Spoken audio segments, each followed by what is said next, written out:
কারামত আলী জনপুরি রহমাতুল্লাহ আলাইহি হুজুর ছিলেন উর্দু ভাষী মানুষ।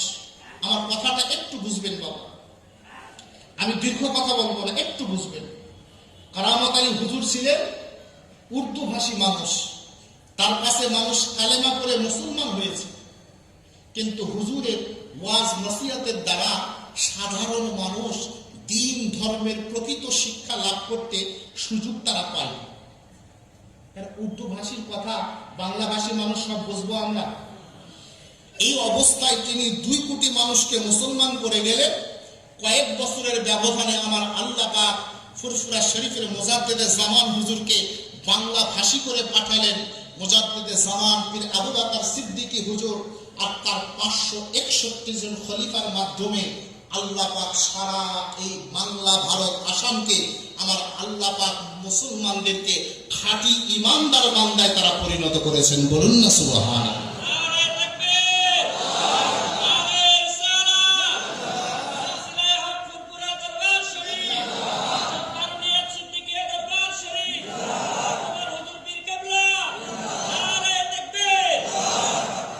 আপনার মনে হতে পারে, আমার মনে হতে পারে কি করেছে, একটু খোঁজ নেন।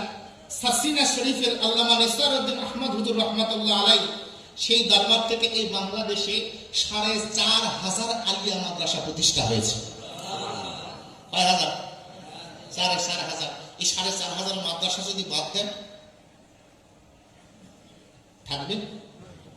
আর অন্যান্য সবগুলো তো আমরা তো চিনি না বাবা। 561 জনকে চিনি। 561 জন মুজাদ্দিদে জামান হুজুরের খলিফা, তার মধ্যে 421 জন হচ্ছে বাংলার বুকে।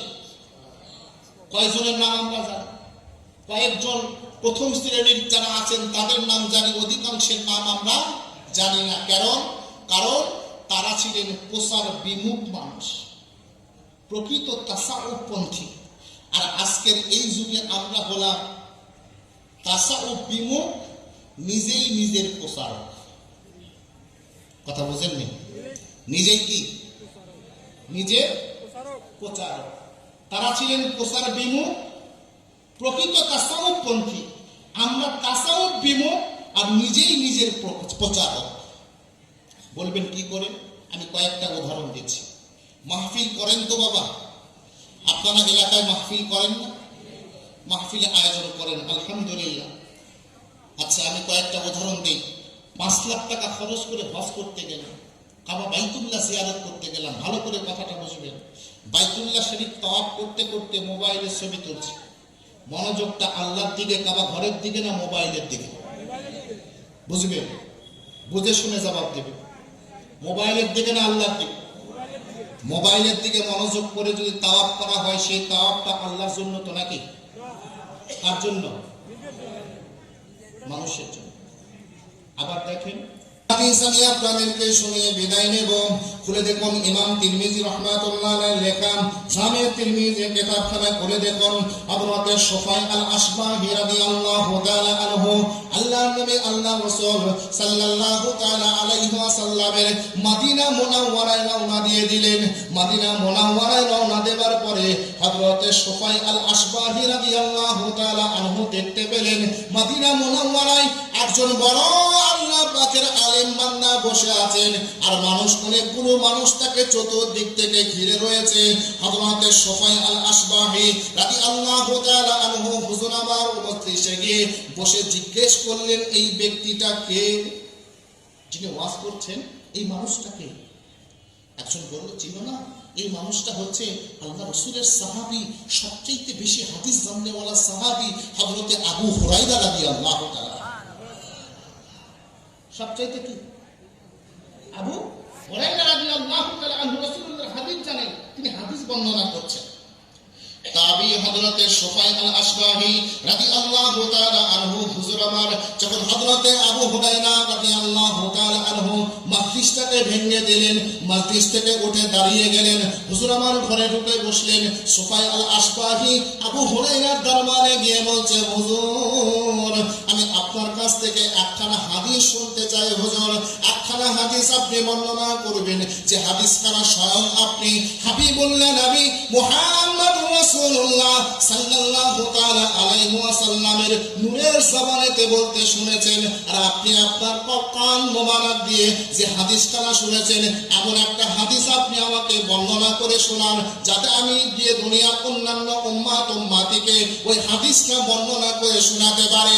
আল্লাহ পাকের নবী সাহাবী হযরত আবু হুরায়রা রাদিয়াল্লাহু তাআলা আনহু হুজুর আমার বললেন, শোনো শোনো ও আল্লাহর নবী আল্লাহর নবীর উম্মাতিরা শোনো, আমি আবু হুরায়রা আমি আমার হাবিবুল্লাহ নবী মুহাম্মদুর রাসূলুল্লাহ সাল্লাল্লাহু তাআলা আলাইহি ওয়াসাল্লামের নূরের জবান দিয়ে বলতে শুনেছে। এতটুকু কথা বলার সঙ্গে সঙ্গে হযরত আবু হুরায়রা রাদিয়াল্লাহু তাআলা আনহু হুজুর আমার অজ্ঞান হয়ে পড়ে গেলেন। অজ্ঞান হয়ে পড়ে গেলেন। একটু পানি আনা হলো, হযরত আবু হুরায়রা হুজুরের চেহারা মোবারকে ছিটা দেওয়া হলো, হুজুরের জ্ঞান খানা ফিরে এসেছে। ফিরে আসবার পরে হুজুর আমার বলছে, শোনো শোনো, আমি আমার প্রিয়তম হাবিব আমি আমার প্রিয়তম বন্ধু নবী মুহাম্মদুর রাসূলুল্লাহকে বলতে শুনেছে, আমার হাবিব আমাকে জানিয়েছেন। কথাটা বলবার সঙ্গে সঙ্গে আবারও হুজুর আমার অজ্ঞান হয়ে পড়ে গেলেন। আবার চেহারা মোবারকে পানি দেওয়া হলো, আবার চেহারা মোবারকে পানি ছেড়ে দেওয়ার পরে হুজুরের জ্ঞানটা ফিরে এসেছে। এবার হযরত আবু হুরায়রা বলতে লাগলেন, শোনো শোনো, আমার প্রিয়তম বন্ধু আমার প্রিয়তম হাবিব আমার নবী মুহাম্মদুর রাসূলুল্লাহ ইরশাদ করেছেন। বলবার পরে আবারও হুজুর আমার অজ্ঞান হয়ে গেল। আবারও কিছুক্ষণ অজ্ঞান থাকবার পরে পানি ছিটা দেওয়া হলো। রাবী বর্ণনা করেছেন ৩ বা ৪ বারের মতন হযরত আবু হুরায়রা হুজুর অজ্ঞান হয়ে গেলেন। জ্ঞান ফেরবার পরে হুজুর আমার বলতে লাগলেন, ও আল্লাহর নবী সাহাবীরা দুনিয়ার উম্মাতিরা শুনে রাখুন, আল্লাহ পাকের নবী সাহাবী হযরত আবু হুরায়রা বলতে লাগলেন, দুনিয়ার মানুষ শুনে রেখে দাও, আমার নবী জানিয়ে দিয়েছেন আমার আল্লাহ রব্বুল আলামিন সর্বপ্রথম কিয়ামতের ময়দানে যখন জাহান্নামটা উদ্বোধন করবেন ৩ শ্রেণীর মানুষ দিয়ে সর্বপ্রথম জাহান্নামটা আমার আল্লাহ উদ্বোধন করবে। ৩ শ্রেণীর মানুষ জাহান্নাম উদ্বোধন হবে, ৩ শ্রেণীর মানুষকে। সোফায় আলাস বাহি জিজ্ঞেস করলেন, হুজুর বলেন কোন ৩ শ্রেণীর মানুষ? আবু হুরায়রা রাদিয়াল্লাহু তাআলা আনহু হুজুর আমার বলতে লাগলেন, ১ নাম্বার হচ্ছে আমার আল্লাহ তাআলা আলেম বান্দাকে দিয়ে আমার আল্লাহ জাহান্নাম উদ্বোধন করবে। আলেমকে দিয়ে আমি ওয়াজ করি, আমি কথা বলি, আমার ভিডিও করে প্রচার করতে হবে, আমার টাকা দিয়ে পোস্ট বুস্ট করতে হবে, আমাকে দাওয়াত পেতে হবে, দাওয়াত পাওয়ার পর ওয়াজ হাদিয়া পাওয়ার মাধ্যম বানাতে হবে। তোমার মধ্যে দিন আছে? তোমার মধ্যে ধর্ম আছে? কিভাবে শেষ করছি আমরা? হযরত আবু হুরায়রা রাদিয়াল্লাহু তাআলা আনহু বললেন, আলেম বান্দাকে যখন জাহান্নামে দেওয়া হবে, আলেম বান্দা আল্লাহকে বলবেন, আল্লাহ আমি তো আপনার আলেম বান্দা, আমি বড় জাননেওয়ালা, আপনি আমাকে আমি আলেম আমাকে কেন জাহান্নামে দেবেন? আমার আল্লাহ পাক আলেম বান্দাকে জিজ্ঞেস করবেন, হে আমার আলেম বান্দা বলো, আমি আল্লাহ পাক দুনিয়াতে তোমাকে বড় ইলম দান করেছিলাম, আমি দুনিয়াতে আল্লাহ পাক তোমাকে বড় কিতাবের জ্ঞান দান করেছিলাম, বলো তুমি সেই কিতাবের জ্ঞানটা দিয়ে কি করেছো? আলেম বান্দা জবাব দেবে, আল্লাহ ও আমার রব্বুল আলামিন, দুনিয়াতে আপনি আমাকে ইলম দিয়েছিলেন, ওই ইলমটা দিয়ে দুনিয়ার মানুষকে আমি বড় ওয়াজ নসিহত করেছি, মানুষকে বড় সতর্ক করেছি, জাহান্নামের থেকে জান্নাতের দিকে টেনেছি, আপনার মহব্বত ভালোবাসার শিক্ষা তাদেরকে দিয়েছি। আমার আল্লাহ রব্বুল আলামিন ওই আলেমের মুখের জামাতটাকে কেড়ে নিয়ে আলেমের মুখের উপর ছুঁড়ে মেরে দিয়ে আমার আল্লাহ বলবেন, না না না না না, তুমি এই জন্য ইলমটা তুমি কাজে লাগাও নাই, আমি আল্লাহ পাক বলে দিলাম দুনিয়াতে তোমাকে ইলম দেওয়া হয়েছিল, কিন্তু তুমি ওয়াজ করেছিলে, এই কারণে মানুষ যেন তোমাকে বড় বক্তা বলে। বুঝতে পারেননি কথা? মানুষ যেন তোমাকে বড় বক্তা বলে। মানুষ যেন তোমাকে বড় কারি বলে, তুমি কোরআন তেলাওয়াতটা বড় সুন্দর করে করতে, কোরআন তেলাওয়াতটা বড় সুন্দর। হাদিস শুনে নিন, আপনার আমার নবী মুহাম্মদ রাসূলুল্লাহ জানিয়ে দিয়েছেন, ইন্না ফিল বাহরি শায়াতিনা মাফতুনাতান আও সাকাহা সুলাইমানা ইউশিকু আন তাখরুজা ফাতাকরা আলান নাসি কুরআনা। আল্লাহ নবী আল্লাহ রাসূল জানিয়ে দিলেন, দুনিয়ার মানুষরা শুনে রেখে দাও, আমার নবী সুলাইমান আলাইহিস সালাতু ওয়াস সালাম আল্লাহ পাকের কিছু অবাধ্য জিন রয়ে গেছে, যে জিনগুলোকে সবুজ সাগরের তলদেশে আল্লাহ পাকের নবী সুলাইমান আলাইহিস সালাতু ওয়াস সালাম উল্টো করে তাদেরকে বেঁধে রেখেছেন। কে বেঁধে রেখেছে? কে বেঁধে রেখেছে? সুলাইমান নবী আলাইহিস সালাতু ওয়াস সালাম জিনগুলোকে উল্টো করে বেঁধে রেখেছেন। আমার নবী জানিয়ে দিলেন, ফাতাখরুজা আন তাখরুজা ফাতাকরা আলান নাসি কুরআনা।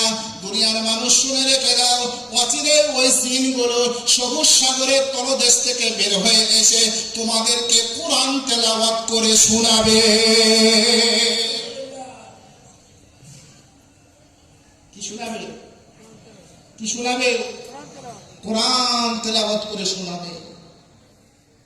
এখনো হুঁশ ফিরেনি, এখনো আমাদের চিন্তা ফিরেনি, এখনো আমাদের চাল চলন ফিরছে না।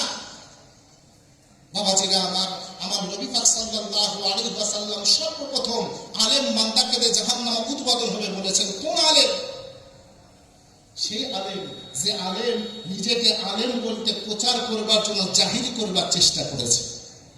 আজ দেখেন সারা পৃথিবীর মানুষ প্রতিযোগিতা শুরু হয়ে গেছে, শুধুমাত্র নিজেকে প্রচার করবার জন্য, নিজেকে জাহির করবার জন্য, নিজের ইলমিয়াতকে প্রকাশের জন্য সারা দুনিয়া ব্যাপী আমাদের প্রতিযোগিতা চলছে আলেমদের মাঝে। বলেন তো বাবা, এই হাদিস পাক আমার নবী পাকের বর্ণনা অনুযায়ী উদ্বোধনের কাতারে পড়বে না? জাহান্নামে উদ্বোধন করা হবে। দ্বিতীয় নাম্বার ব্যক্তি থাকবে হচ্ছে দানকারী। কি থাকবে? দান করনেওয়ালা ব্যক্তি। তিনি বলবেন, আল্লাহ পাক বলবেন, আমি তোমাকে সম্পদ দিয়েছিলাম, অর্থ দিয়েছিলাম, টাকা দিয়েছিলাম, পয়সা দিয়েছিলাম, কি করেছো এগুলো? বান্দা বলবে, আল্লাহ আল্লাহ রাস্তায় দান করেছি, মানুষকে দিয়েছি, গরিব দুঃখীকে দিয়েছি, যাকাত ফিতরা দিয়েছি। আল্লাহ পাক বলবেন, না তুই দেসনি, বরং তোর নিয়ত ছিল তুই মানুষকে দেখিয়ে দেখিয়ে দান করতে। আছে না বাবা? যাকাত দেয়, যাকাত দেওয়ার সময় মাইকিং করে, দিবে একটা কাপড়, সেটা আবার মাইকিং করে দিচ্ছে, অমুক দিন অমুক জায়গায় যাকাতের কাপড় দেওয়া হবে। শরীয়ত কি এই নির্দেশনা দিয়েছে? এইভাবে যাকাত দিতে বলেছে? আপনি কার কথা শুনে দিচ্ছেন? তৃতীয় বান্দার ব্যাপারে আমার নবী পাক মুহাম্মদ রাসূলুল্লাহ সাল্লাল্লাহু আলাইহি ওয়াসাল্লাম জানিয়ে দিলেন, তৃতীয় নাম্বার বান্দা হচ্ছে ওই বান্দা যে তার জীবনটাকে আমার আল্লাহর রাস্তায় উৎসর্গ করে শহীদ হয়ে গেছে, রক্ত মাখা শরীরে হাসরের ময়দানে দাঁড়িয়ে যাবে। আমার আল্লাহ পাক বলবেন, বান্দা আমি তোমাকে শক্তি দিয়েছিলাম, সামর্থ্য দিয়েছিলাম, ক্ষমতা দিয়েছিলাম, তুমি এই শক্তি সামর্থ্য কোন কাজে লাগিয়েছো? বান্দা বলবে, আল্লাহ আমি আল্লাহর রাস্তায়, আপনার রাস্তায় জিহাদ করে আমার জীবনটাকে উৎসর্গ করেছি। আমার আল্লাহ তার জবাবটা মুখের উপর ছুড়ে ফেলে দিয়ে বলবে, না তুই বরং জিহাদ করেছিলিস, যুদ্ধ করেছিলিস, এই কারণে মানুষ যেন তোমাকে যোদ্ধা বলে। কি বলে? মানুষ যেন তোমাকে কি বলে? যোদ্ধা বলে। মানুষ যেন তোমাকে বীর বলে, মানুষ যেন তোমাকে শহীদ বলে, তোমার ছেলেদেরকে মানুষ যেন শহীদের ছেলে বলে, তোমার নাতিপুতিদেরকে মানুষ যেন শহীদের নাতিপুতি বলে। যাও, আমি আল্লাহ পাক বলে দিলাম, তুমি বিদায় হয়ে চলে এসেছো দুনিয়ার জিন্দেগিতে, তোমার ছেলে মেয়েকে শহীদের ছেলে মেয়ে বলা হয়েছে, তোমার নাতিকে শহীদের নাতি বলা হয়ে গেছে। আমি আল্লাহ পাক, আমার কাছে তোমার কোনো পাওনা নাই, যাও জাহান্নামায় চলে যাও, তোমাকে দিয়ে জাহান্নামা উদ্বোধন হবে। বলুন না নাউজুবিল্লাহ। বাবা বলেন তো, একজন মানুষের জীবনের সবচেয়ে বড় সম্পদ তার নিজের জীবনটা। এই নিজের জীবনটাও আল্লাহর রাস্তায় বিলিয়ে দিচ্ছে, কিন্তু ওই জীবনটাও আমার আল্লাহর দরবারে কবুল হচ্ছে না। কেন? কিসের কারণে? কিসের কারণে? জোরে বলেন, কিসের কারণে? নিয়ত থাকে কোথায়? কোন নিয়তে এখানে এসেছেন?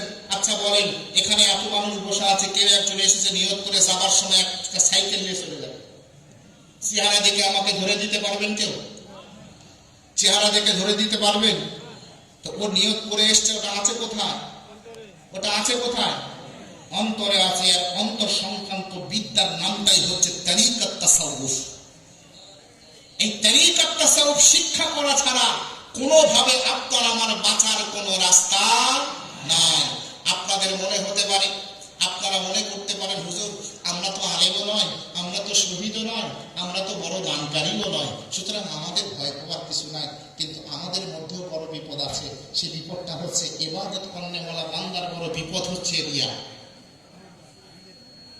আমি বড় ইবাদত করনেওয়ালা, আমি বড় নামাজ পড়নেওয়ালা, আমি বড় রোজা রাখনেওয়ালা, আমি বড় জিকির করনেওয়ালা, এটা আমাকে প্রচার করতে হবে। এটা কি করতে হবে? প্রচার করতে হবে, জানাতে হবে। বলেন তো, যদি আপনার আমার অন্তরে একবারের জন্য মনে হয়, আপনার আমার ইবাদতটা যদি 200 বছরের ইবাদত হয়, আর একবার মনে হয় মানুষ যেন আমাকে জিকিরকারী বলে, আমাকে জাকিরিন বলে ডাকে, ইবাদতটা কোথায় চলে যাবে? আর আল্লাহর ওলিরা কেমন ছিলেন? আমি একজনের কথা বলছি, হেদায়ার লেখক ইমাম বুরহানুদ্দিন আলী ইবনে আবু বকর আল মারগিনানি রাহমাতুল্লাহি আলাইহি, ফাজিলের কিতাবে, ফাজিল ক্লাসের কিতাবে পড়ানো হয় ফিকহের কিতাব হেদায়া কিতাব। এই কিতাবের লেখক, তিনি কিতাবটা লিখেছেন 30 বছর সময় নিয়ে। কয় বছর? 30 বছর সময় নিয়ে কিতাবটা লিখেছেন। এবং মসজিদে এই 30 বছর বসে বসে তিনি ইতিকাফ করেছেন। সুবহানাল্লাহ বলবেন। 30টা বছর ধরে তিনি রোজা রেখেছেন। তার খাদেম প্রত্যেক দিন খাবার দেয়, খাবার দিয়ে আসে। খাদেমও জানতো না যে হুজুর প্রত্যেক দিন রোজা থাকে। কি থাকে? প্রত্যেক দিন রোজা থাকে, এই কথাটা খাদেমও জানতো না। 30 বছর ধরে মসজিদে ইতিকাফ করছে, 30 বছর ধরে মসজিদে হেদায়া কিতাব লিখছে, 30 বছর ধরে মসজিদে রোজা আছে। খাদেম খাবার দিয়ে আসে, খাদেমও জানে না হুজুর রোজা আছে। হুজুর বেরিয়ে গেছে। ছোট বাচ্চারা মসজিদের পাশে পড়াশোনা করত। খাদেম চলতে চলতে জিজ্ঞেস করে বসেছেন, খাদেমদেরকে, ছোট বাচ্চাদেরকে জিজ্ঞেস করে বসেছে, হযরত ইমাম বুরহানুদ্দিন আলী আবু বকর মারগিনানি রাহমাতুল্লাহি আলাইহি আমার আল্লাহ রাব্বুল আলামিনের এত বড় আলেম বান্দা ছিলেন, এত বড় আল্লাহ পাকের মাহবুব বান্দা ছিলেন। 30টা বছর ধরে নফল রোজা রেখেছেন। একটা বারের জন্য তার খাদেমও বুঝতে পারেনি, তার খাদেমও জানতে পারেনি। খাদেম প্রত্যেক দিন খাবার দিয়ে আসতো, হুজুর খাবারটা নিতেন। মাদ্রাসার পাশে, মসজিদের পাশে ছোট বাচ্চারা পড়াশোনা করত, বাচ্চাগুলোকে হুজুর খাবার দিয়ে দিতেন। খাদেম থালা বাসন নিতে আসার সময় দেখতো প্লেট খালি। খাদেম কি মনে করবে? কে খেয়েছে? হুজুরই খেয়ে নিয়েছে। হুজুর খেয়ে নিয়েছে মনে করে বলতো হুজুরের খাবার দিয়ে এসছি, হুজুর খেয়ে নিয়েছে। কিন্তু বাস্তবে যখন 30 বছর অতিক্রম হয়ে গেছে, ওই খাদেমও জানতে পেরে গেছে, 1 নয় 2 নয়, হযরত ইমাম বুরহানুদ্দিন মারগিনানি রাহমাতুল্লাহি আলাইহি 30 বছর নফল রোজা রেখেছেন, তার খাদেমও জানতে পারে নাই। বলুন না সুবহানাল্লাহ। আল্লাহ পাকের ওলি বান্দা হযরত দাউদ তাঈ রাহমাতুল্লাহি আলাইহি হুজুরের জীবনী খানা করে দেখুন।